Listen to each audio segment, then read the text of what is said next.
This article is about the Liverpool fan Sean Cox, who was left in a coma for a long time. The wife of Liverpool fan Sean Cox has revealed her delight at hearing her husband speak for the first time in months.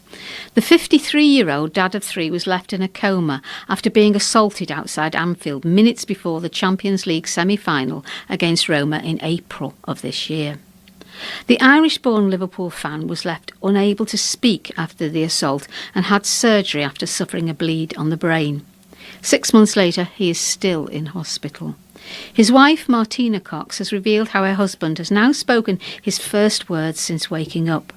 She told Ireland's RTE Late Late Show, "It's pretty horrendous really still, but he is making progress and it's small steps, and we take every step as a positive because that's what you do when you're in this situation.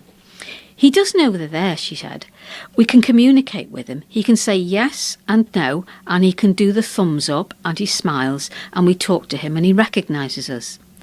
The couple have even had their first argument, and Mrs. Cox said she has never been so happy to fight with her husband. He was trying to pull tubes out, and it was kind of pulling at his hand, and he was pulling at me, and he just said stop. So I thought, there's a row, and it was good.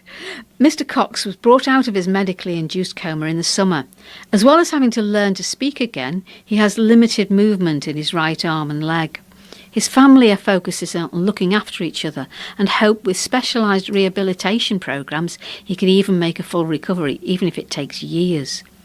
Mrs. Cox said, "You just have to get on with it. We've got 3 kids at home and they need to look after them. They all need to look after each other and just, have to have a positive outlook. You have to get on with life as well." Earlier this week, a GoFundMe page set up to help the Cox family got massive donations from Everton player Seamus Coleman and Reds boss Jurgen Klopp.